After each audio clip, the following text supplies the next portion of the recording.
All right, welcome to Heart of Entrepreneurship. I'm here. This is Jesse Puggi with Dave Cashin, and this is a podcast all about building, starting, running companies from a place of heart as opposed to a place of fear or using clean fuel versus dirty fuel. What's up, Dave? What's up, Jesse? All right, I got a juicy topic for you, and just so everyone knows, Dave, we never think about this ahead of time, so I like podcasts that are just totally off the cuff. Yes, Um, I don't know. Do you like that, Dave? I do. It's All fun right. and it just feels very real. All right. So, my topic today is anger. Mm. And I'll set it up in a couple ways. I don't have a detailed agenda, so I'm going to just kind of follow my curiosity with you, but there's like the classic sort of like asshole CEO, Steve Jobs comes to mind, where he just like belittles people and makes them feel horrible. And then like sometimes people are like, oh, but he got me to do work I never thought I could do. And then people take that archetype and they play with it. So I think there's that version of anger. Mm. I think anger has become, I'd say, less in vogue, but it's not like people don't feel it in the business context. So that's another thing I'm curious about. Um, yeah. When is anger helpful? When is it not helpful? How does somebody think about it? Mm. I I'm curious if there's something you're angry about that had you want to choose this topic. I don't think. Well, I'm sure there is. I don't think there's anything that's super present for me. Okay. I think it's something that I myself have gone on a journey around. Right. Yeah. Like I Yeah. think I used to kind of do the hey, I'm candid and I'm going to tell you what's on my mind, and oftentimes Mm. that came across others as hurtful. And Mm. then someone told me that and gave me the feedback. And I forget the matrix that radical candor has. Like when you don't care about the Uh, person and you're candid. care personally, challenge directly is the So if you don't care like personally and you challenge directly, what is it? It's like you're a jerk or something. yeah. Obnoxious aggression, I think they call it. Yeah, so I don't. I mean, I think if you'd asked me if I cared about people, I would have said yes at that time. But I'm not sure that I truly did because I was like so caught up in myself. But I would be. I don't know. Obnoxious aggression sounds a little rough, but maybe that's what it was. And then it kind of became like I just held my tongue. And then I've worked on being able to kind of like share feedback in a way where I'm still caring. Um, but I think there's like a yeah. I still think it's a thing for me that I'm not totally clear on anger. Yeah.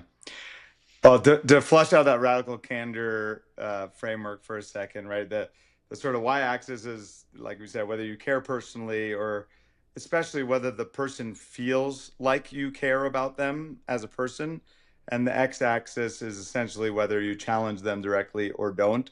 The so that yeah, the lower right is that obnoxious aggression. Like I challenge them, but they don't feel like I care, so it just feels like I'm being a jerk and kind of Mm-hmm. push like whipping them, like if you feel like a widget in the company's machine and they're trying to squeeze more out of you, like that's the feeling. But the other piece and why I think this conversation is particularly important is I think it's the upper left quadrant where you do really care about people. And because we tend to think anger is something bad or negative, and because we tend to want to, hero or protect people from feeling sad or down or low morale, we end up in this upper left quadrant where we care about them, but we don't actually challenge them. Mm. And that quadrant is called ruinous empathy. And I think that's a really important. I think that's maybe even more common these days than the obnoxious aggression. Right. It's, obviously the upper right quadrant where you care personally and challenge directly is the radical candor one. Um, and I forget what they call the bottom left one, but if you neither care nor challenge them, then that's just silly. um, so this thing about ruinous empathy is like, oh, I don't want to hurt their feelings, or anger's Right. bad. I don't want to be a jerk. So I'll just not tell them or not challenge them to rise to their greatness or, give them the direct feedback. And it's ruinous in that like they don't have a chance to improve, and then down the road you may end up needing to let them go, um, or they're just kind of floundering in a role where they're not thriving in, which is a a lose lose because they didn't know, right, like what they needed to do to improve. So I think that's really important to mention because I think that's where most people are. I think most people are less candid, less authentic than they could be, than Right. I would say is optimal for both their own and the well-being, their own well-being and that of their team. And I think it is because we're not very comfortable with anger, and it's gotten a pretty bad rap, I think, over the years. Yep. And like this is super personal for me, this conversation, because my neither my mom nor my dad expressed much anger around me. Um, my parents were divorced. I had a stepdad who got angry, and he was, for lack of a better term, kind of this blue collar guy. And I, like, in my mind, I was like, oh, anger is like the uncivilized, Oh wow. sort of like Neanderthal, lower class, where if you're not a civilized, Right. You human get being, then angry you just get if angry you and can't like, control yourself. yeah, you can't control yourself and you have a you had a temper. And I was like, oh God, I definitely don't want to be like It's that. Uh, uncouth. it's uncouth. Yeah, it's like, yeah, like Neanderthal, right? It's animalistic, right? It's sort of Right. this idea that like, oh, we're these evolved humans. Animals get violent, and we have to control our animal nature. And so I think anger gets, at least for me, it got wrapped up in all of that. And luckily, I married a woman who was very comfortable with her anger and Hmm. expressing anger, and is an Enneagram 8 for those who know. It's like Ah. the Say what's on their very, mind. yeah, very comfortable with like, express it. Yeah, say what's on their mind, being fierce, being challenging. And honestly, early on, I really shut down. I mean, one thing that's funny, actually, I tell this story about like how I knew she was the one. Um, just in contrast to previous relationships, I had this experience where, uh, it was early in our dating. I was doing my first startup. I was working a lot, and she asked me to help her like move her TV or something, and I said I would, or move it in or whatever. And then I didn't because I was working late, and she was really mad that morning. I like the next morning, she's like, you said you'd help me, you did. It's like really angry. And so we went, I went to work, she went to work, and basically I'm like, oh God, like, are we done? Like, Right. like I'd never experienced someone express that level of anger and not have it be like some real significant thing.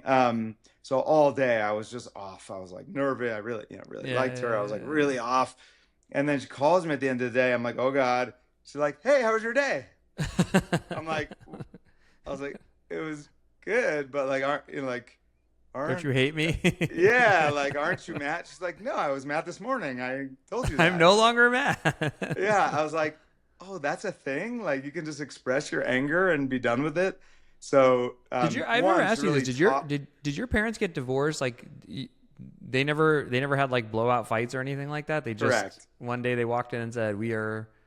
Wow, Yeah, that must yeah, it be was really confusing. Yeah. yeah, it was. I mean, I was only 5, so it was already confusing. But yeah, there was no visible tension, disagreement, Wow. upset. And I think a lot of parents think, oh, I need to protect my kids Right. from anger. But yeah, it was Were they not shocking. fighting at all, or were they just doing it behind the scenes?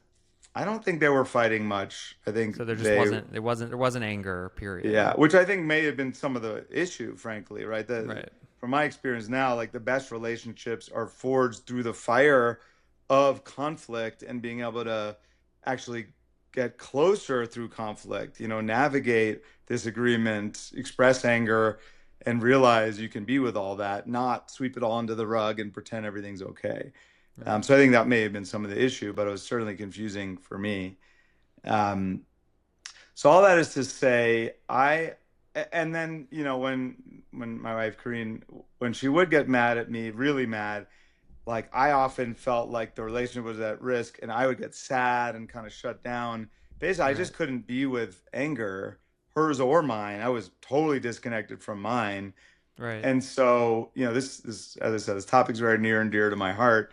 So I had to learn to be with her anger, other people's anger, and my own, and those two things are very connected, right? Right. It's really just anger. So whether it's hers or mine, I just had to learn to be with it. Um, Let's start with the most basic question. What is anger?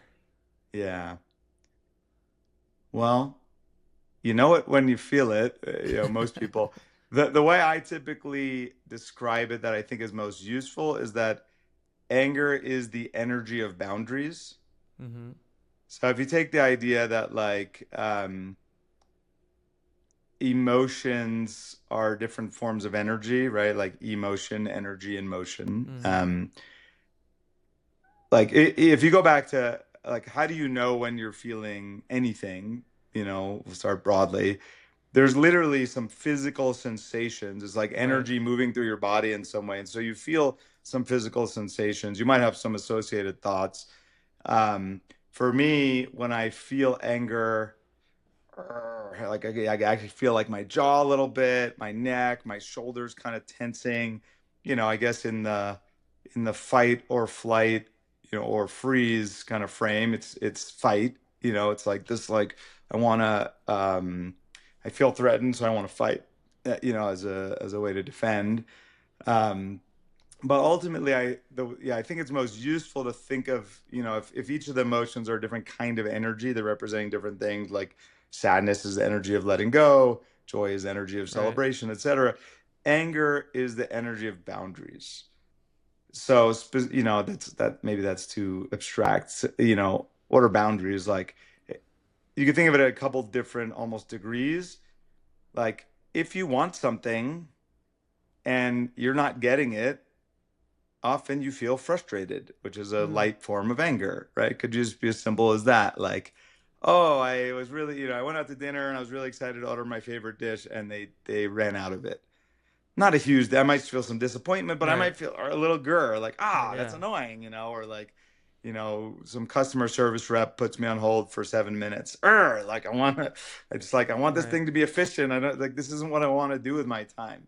Right. So really simply, like if you if there's something you want and you're not getting it, or if there's something you don't want and it's happening, often we feel anger. It's like life isn't going the way I want it.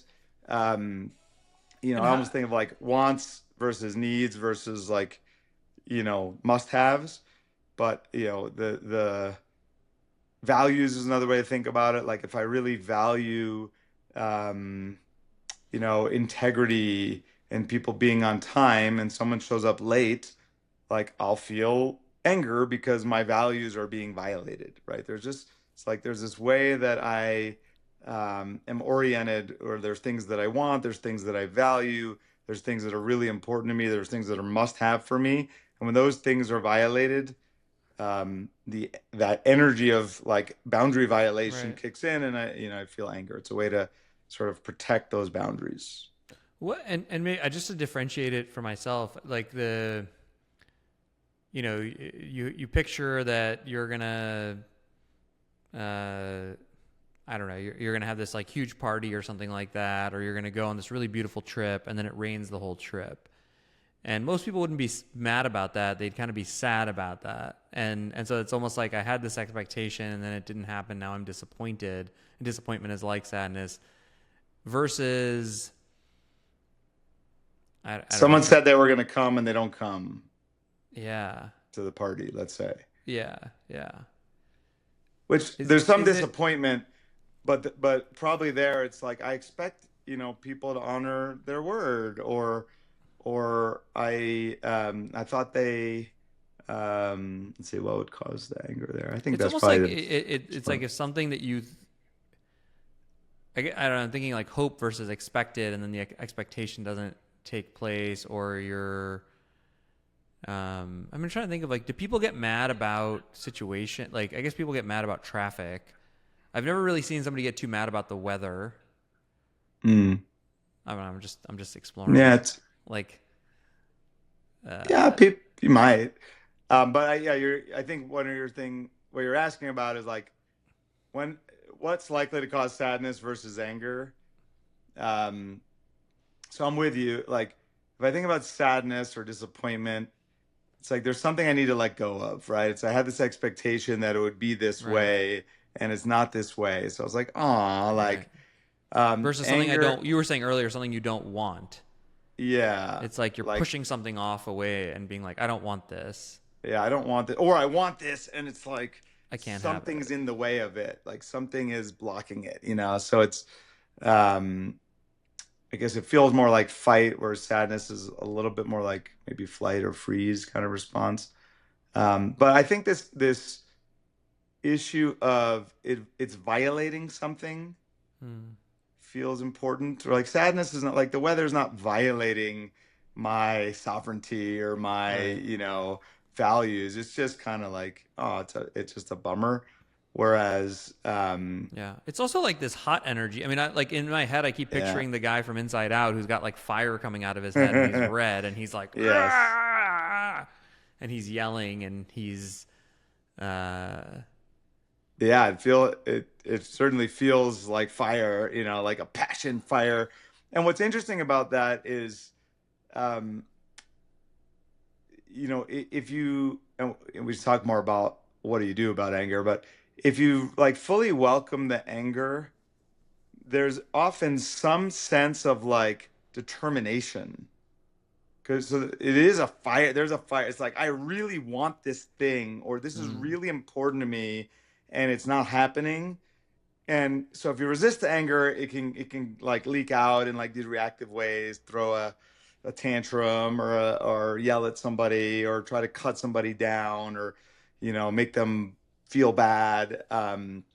Because the energy wants to move, right? I mean, ultimately, this right. is what causes violence, I think, is if we don't know how to be with anger. And when I say be with, I mean like just allow it, welcome it, be with it, right? Like, oh, I know, not not let it sort of overtake you, but it can be in your space, right? Like, oh, I'm aware anger is here, and oh, okay, I can locate it in my body. It's like, oh, I feel the heat in my shoulders. I feel the maybe pressure in my head. I feel my jaw lock, like I can feel that anger. But if you can be with that, you can then sort of channel it into like, okay, there's something I really want here, or there's some boundary I haven't set that I need to set here, right? It's like it can be this real sense of determination. Like I'm thinking of Gandhi in Right. the Indian sovereignty against the British, and it was this sense of like real determination, indignation, you could even say, right? Like this is not okay, right? Which is a feeling of boundary. Powerful. Yeah. But if you can't be with it, that's where violence, I think, generally happens. It's because the energy wants to move through you. So if you don't find a healthy, safe way to move it, Right. it'll come out, right? You might scream, you might punch, hit, kick, right? Like this is how I think violence happens: is we bottle up the anger, and at some point it just explodes out of us. So I think a practice of learning to be with anger in healthy, safe ways. And Joe Hudson said this, that like for some reason we think there's two choices. Like either we can like hold it all in, and like repress it, or we can scream and yell at people. Right. But like, there's this other way, which is you find a healthy, safe way to move it through you. And um like I don't know if I've shared this, but I have a wiffle ball bat in my bedroom. Yeah. And I got this idea from Diana Chapman, from Conscious Leadership Group. She said she had like anger stations in her house, and if someone was angry, it's like, okay, go to the anger station, because the recognition that like it's a physical thing that Right. it's energy that wants to move. And so if I'm feeling it, there's times where I'm feeling like a little frustrated, and I can just like welcome it, right, locate it Right. in my Or body, like sigh right. really loudly and Yeah, or I might, yeah, sometimes it's enough just to breathe in, like I'll breathe in and through it, like, welcome anger.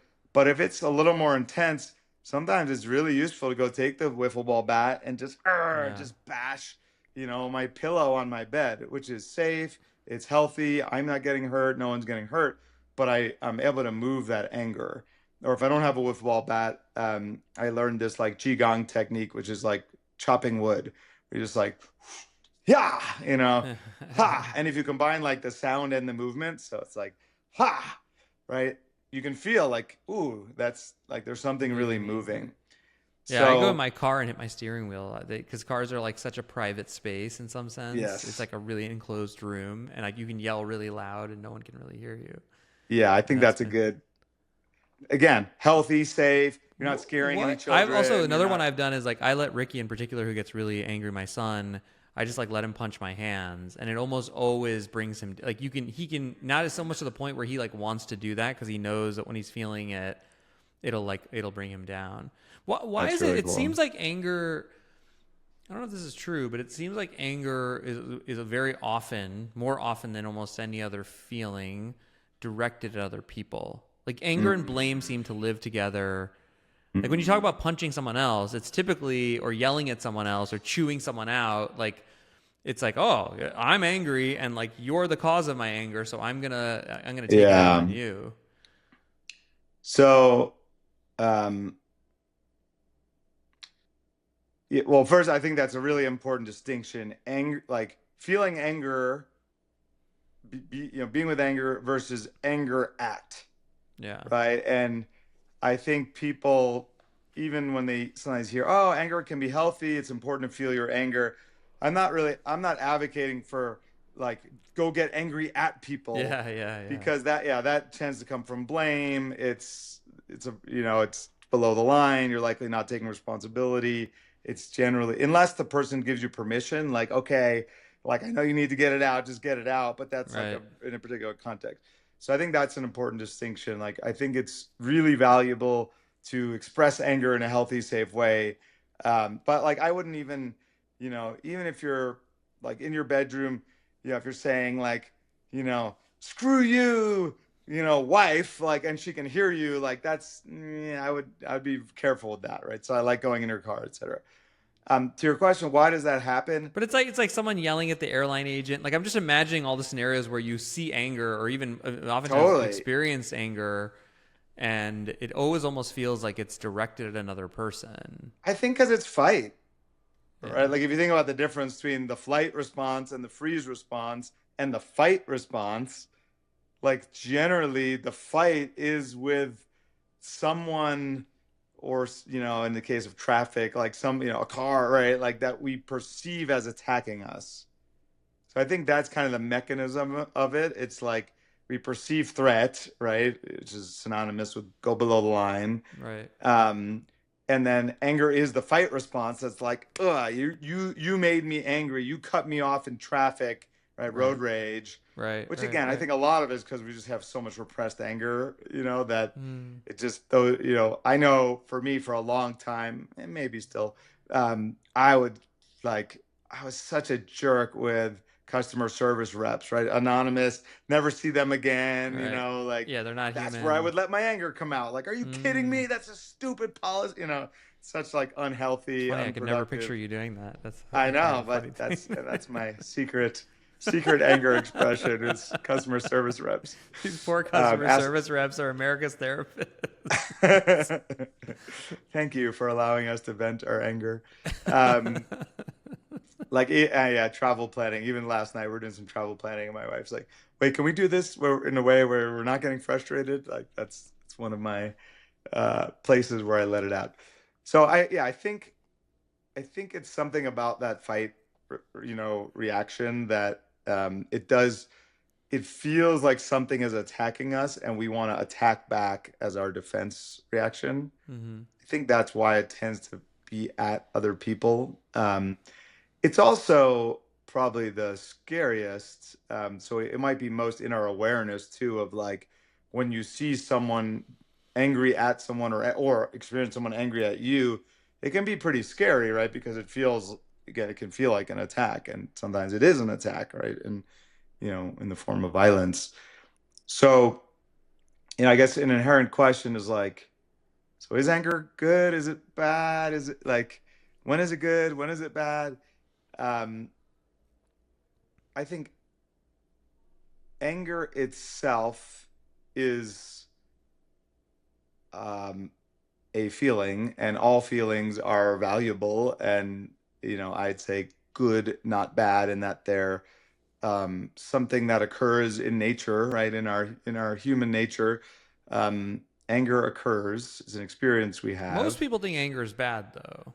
Yes. So I think most people think anger is bad because most people express anger, from below the line in unhealthy, blamey, sometimes violent ways.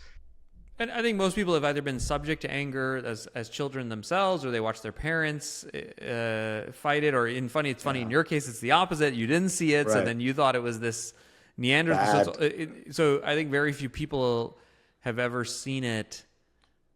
I mean, maybe the thing that's bad to the extent we want to make that judgment is like people expressing it in unhealthy ways, which is basically 99% of the way anger shows up Yeah, in the I world. think that's the issue. It's most commonly expressed in unhealthy ways. It can feel really out of control, which is scary, both Right. for the person who feels it and the recipient. And obviously, Right. violence, is certainly something that can have really harmful effects, and does. Um, so I think most people never developed a healthy relationship with anger, self included, and so it tends to either get repressed. And by the way, when it gets repressed, it can then be inward. Like I actually think I've learned in the last like year or two, a lot of depression is actually anger repressed and then therefore at self. What's wrong with me? I'm bad. I'm broken, right? So that's another form where it can kind of leak out in unhealthy ways when it's anger itself, this really loud inner bully, inner critic. You're terrible. And so there's like the raw emotion of like, okay, there's something that isn't serving me. There's something that is wants to be stopped, right? Like, Right. and so there's a wisdom to anger, right? It's like I think all emotions are a form of love, and it's trying to show us something. Um, So let's do the healthy. So in yeah. a theoretical ideal world where anger you were oh well, let me do it this way. Convince me that anger is good, Dave. How would I know that it's good, and how would I know what would it look like to know that? And Well, I'm remembering when I just gotten back from a retreat and was feeling particularly cracked open and sensitive and more able to tune into my feelings, or maybe less able to repress them. Like I was just feeling my feelings more. And I think, canceled last minute on me, mm-hmm. right? And I felt angry, and I noticed that, and I expressed it to you. I was like, Jesse, like, I'm angry. There's this pattern where you keep like Right. canceling our meetings or trying to reschedule them last minute, and like, not okay with me. I want you to hold our sessions as sacred, and also I want you to like really look at this pattern, like what's going on. And well, you could share your experience of that, but my recollection is it actually served you to be on the receiving end of that, feel challenged in that way, and you got to see and face something you maybe hadn't fully been seeing or facing. Yeah, I think it would help me just get more organized, which was helpful. Although, but I will say in that instance, like the initial part of it was not like it left me feeling like some abandonment fears around our relationship because you've been such an ardent supporter of mine. So I didn't actually like. You didn't like it. It I didn't wasn't like it, but I'm comfortable. not even sure I would describe it as good. Like it had a little bit of damn it. Like it a little bit of like, hey, wait a second. Like we've had our unconscious commitments or whatever around our Yeah. scheduling but yeah, I don't know. That one was medium. I mean, it was fine. It served me fine, but it was like, and I have my own issues probably with like my dad or whatever, just anger from feeling like a bad person or that some Mm. important relationship was under threat because of some bad thing I did. Like that's what kind of sparked for me. Well, as I hear you say that, I'm like, ah, sounds like there's even more goodness to come out of you noticing your reaction to me feeling anger. But I guess Um, my and when my head, I was thinking more of the version where,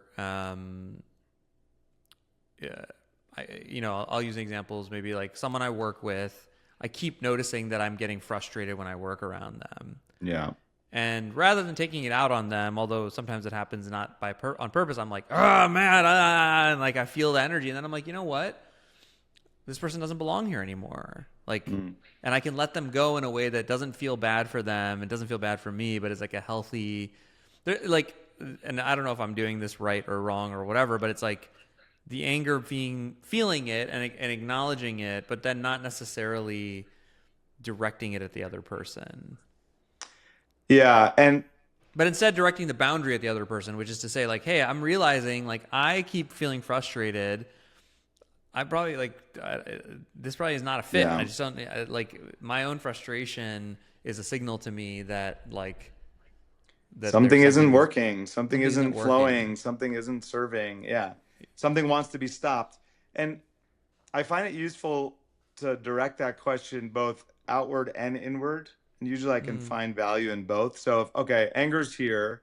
Well, okay, what's not serving me or us? What wants to be stopped? Um, so the obvious or the more obvious thing usually is something out there. I'm trying to think of like a good example. Like my kids on screens, like kids they're mm, spending a lot of time on screens. I notice I feel angry. So first I'm like, okay, what wants to be stopped out there? And I'm like, oh, well, I want to stop them, being on screens so much. I think it's not healthy for them. But I also find if I ask myself, like, okay, and what wants to be stopped in here?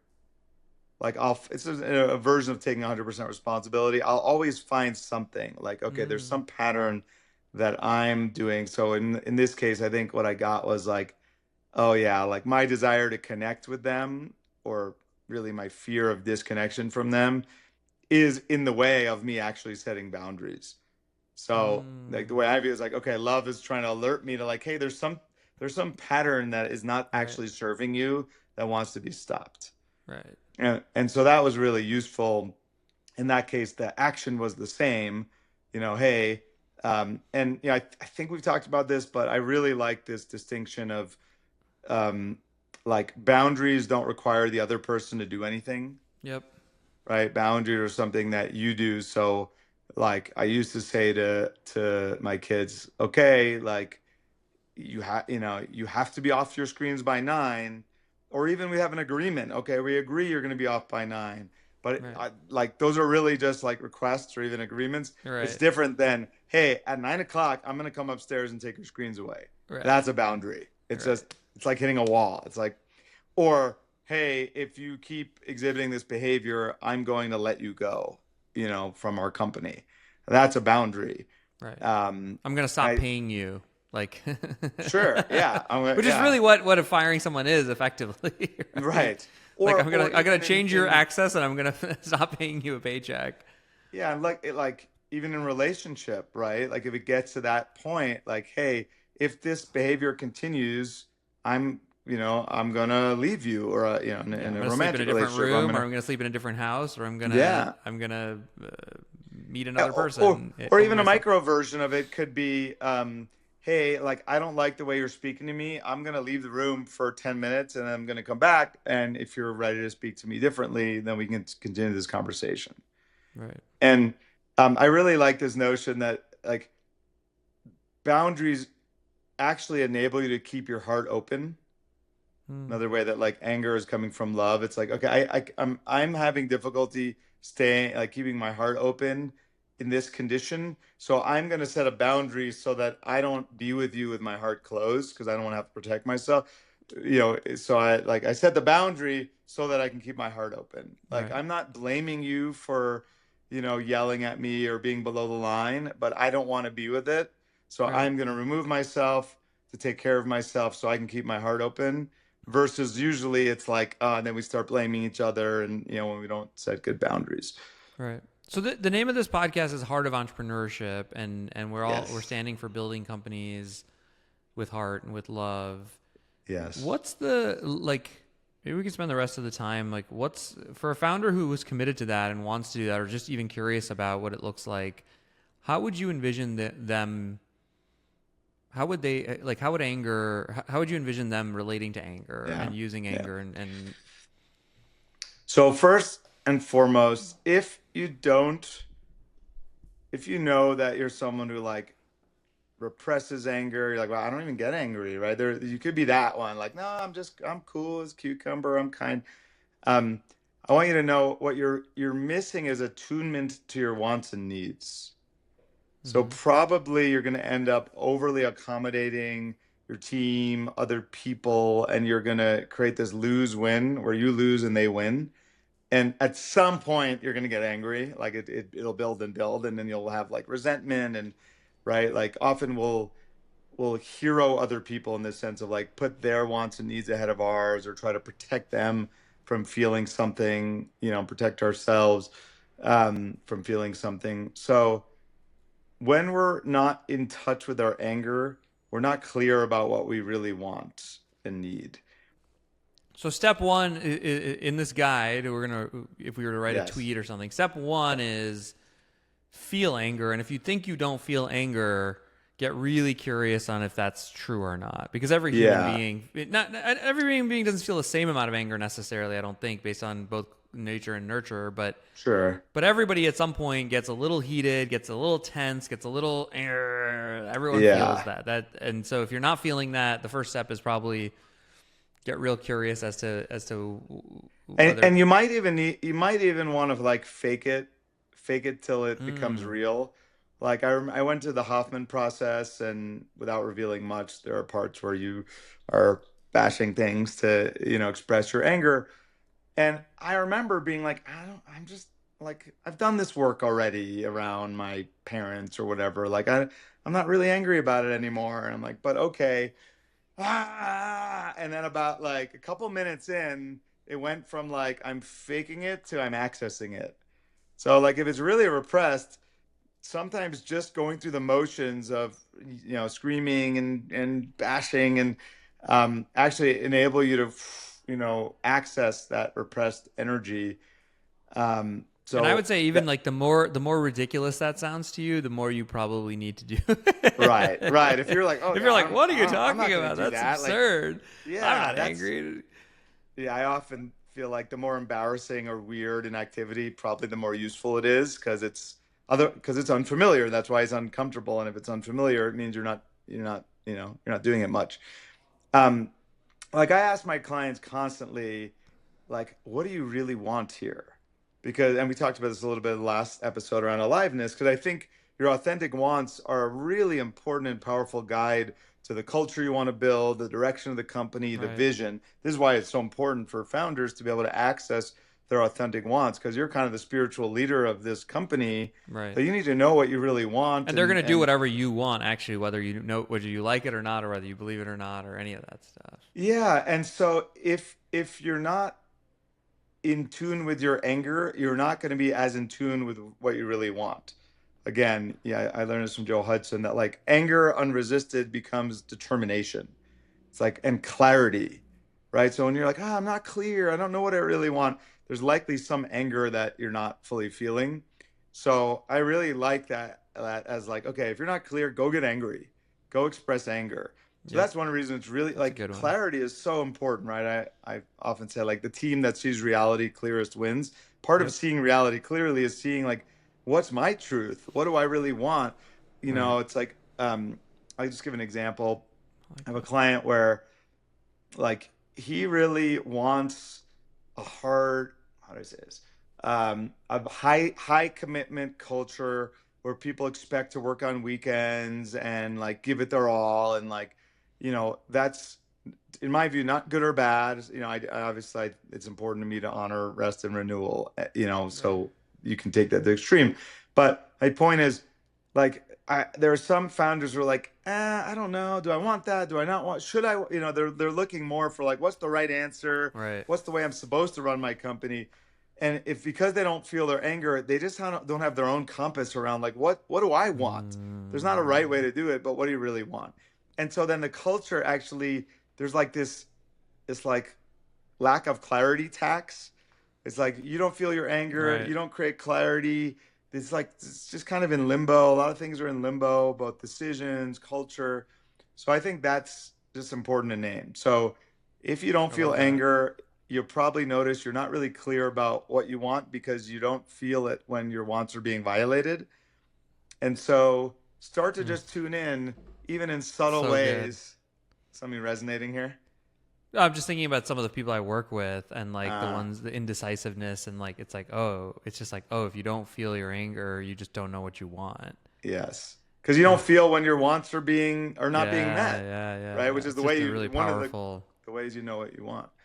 Um, so I would do work to learn to be angry, just even subtle way, like look for like, oh, this isn't exactly what I want, right? Like start subtly, like yeah, it's just like little mild frustration, right? Might Right, be the place you have to start and like pull that thread. Like, oh, I noticed just a little irritated. Fine, pay attention to that.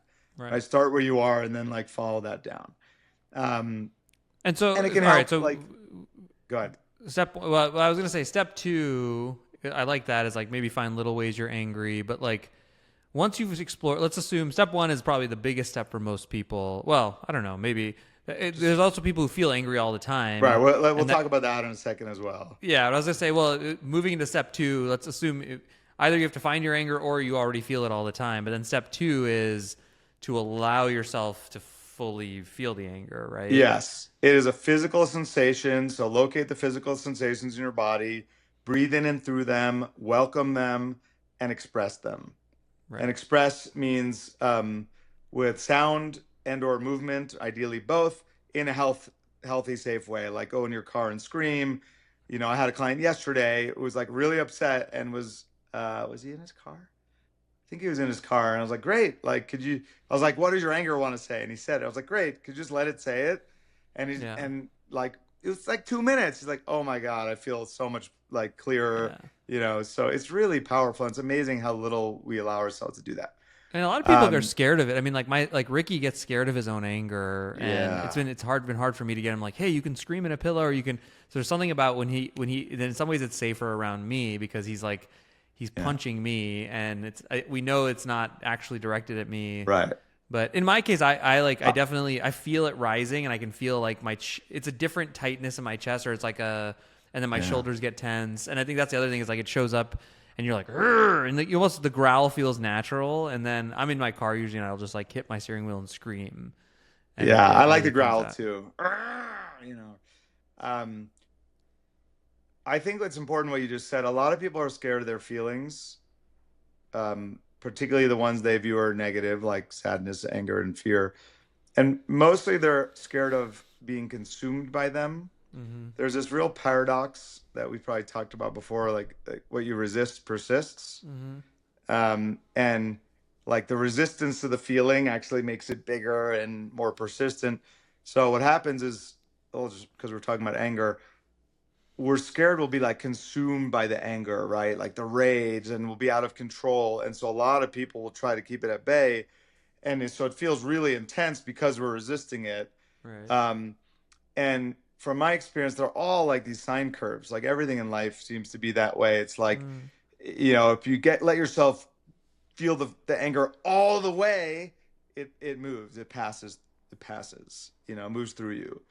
And so the lie that our mind tells us is if I allow this, it'll just, you know, like the Incredible Hulk, right? It'll just take over me and I'll just wreak havoc. And from my experience, the opposite is true. When you repress Right. your anger, you end up kind of creating that havoc in all sorts of ways. I think the irony of it, by the way, is the less you feel that feeling, the less familiar you are with it, the more it has that. And for me, it's not anger. It's like I rip through anger quickly. Mm. I feel very comfortable with anger, generally speaking. Like even with my kids, I'll be like, hustle and get in the car. Like I will give them a quick thing, and then they'll move, and then it's over for me.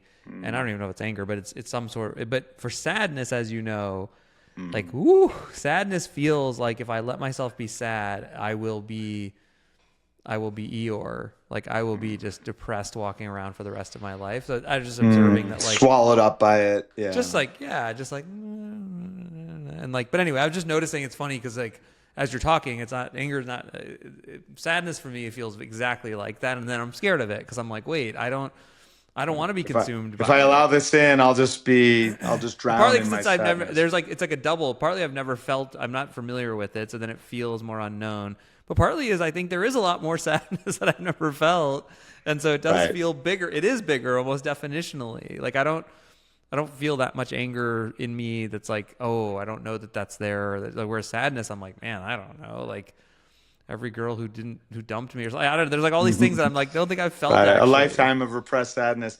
Yeah, Yeah. and it's intense. Like I don't want to pretend it's not. It can be really intense.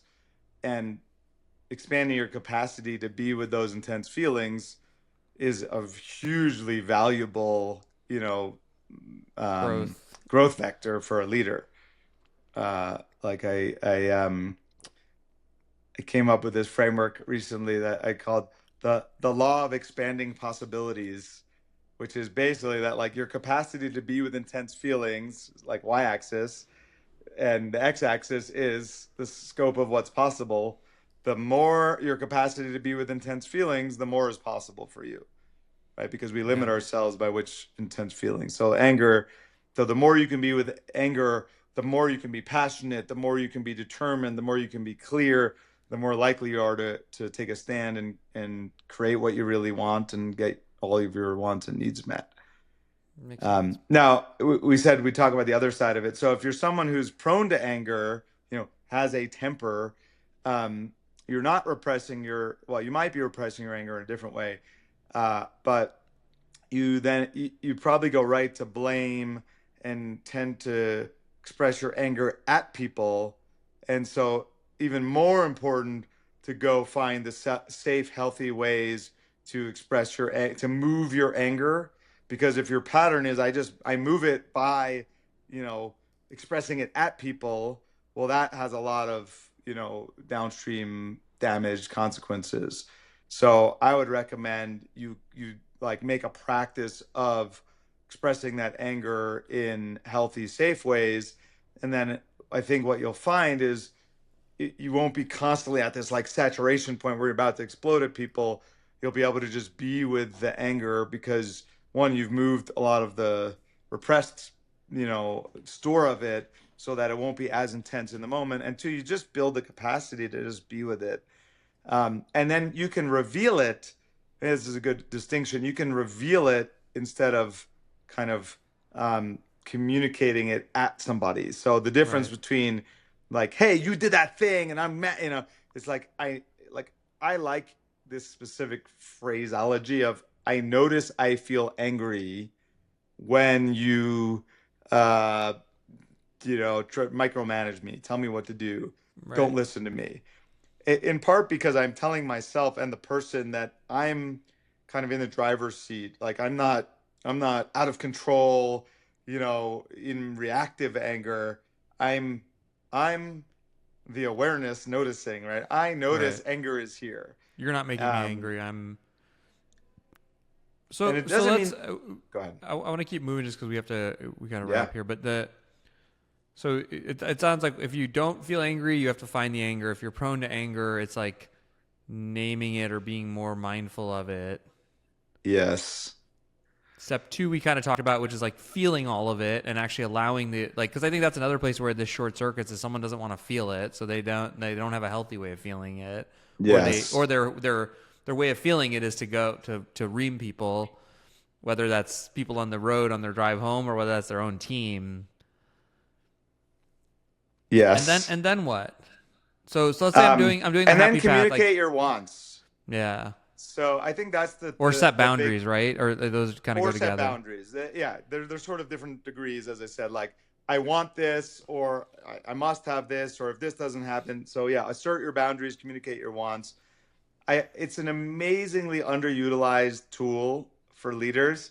It's just to say, hey guys, I want us to do this. I have lots of clients who are like, how do I get my team to do this thing? Right. And they're frustrated. I'm like, have you told them you want them to? And like, oh, like it doesn't occur that it can be that simple. Like Yeah. sometimes we think we Well, don't we try to deserve have to to have what convince we them that it's the want. right path, or that that it's like Right. And sometimes we'll get frustrated because, yeah, we think we get righteous and we think we have to right. justify it like it's the right thing, like again with this example of like whether people ought to be on weekends or not. oh, yes, we can get all righteous. Like, that's the right way to do it. Don't you Yeah. see? The best Here's the companies are examples. 996 Right. and then Versus somebody in your just team like, is going to be this is like, the "No, way they're I want not." it. Yeah. I'm the leader and I want it this way. And it's okay if you don't. And so let's just make sure that we are really clear about that. So we hire the right people. And so I think either asserting a boundary or communicating a want is the last step there. Yeah. And I think they're also related, because if you don't assert your wants and you don't get them, you're going to have a lot more frustration. And Right. so, it kind of cascades that way. So step 1, be aware that you're angry, and that's going to look different for every person. Step 2 is find a healthy way to truly express it. And then Yeah, step I 3, would put in there, welcome it and then express it. So there's kind of like because if you're resisting the anger already, you're going to be kind of stuck and cause right. like pain. So I would go, yeah, identify it, um, welcome it, and welcome could include like breathe in and through the physical sensations, and then express it, and then set a boundary or communicate a want. Yeah. Beautiful. And I think that I Yeah. guess I'll leave it just because we hit this earlier and it really still is just buzzing with me is like anger is your compass to know your wants. Hmm. Without it, you just will never. It's almost like how could you it's been if we think of it as a form of love or it's a form of the divine, it has been shown us to it is the guidepost for us to tell us what we want. And there's no other feeling now that I'm thinking about it that really does that. Yeah, it's like if we're off our wants, we'll feel anger is trying to get us back on. Like if there's the Tao, the way, right? Yeah. Like we'll feel anger when we're off it or something, and it's like it's a way to say, hey, whoa, get back on track there. Awesome. Thank you, Dave. Thanks, Jesse. See you All right. soon. We'll see you guys soon. Bye.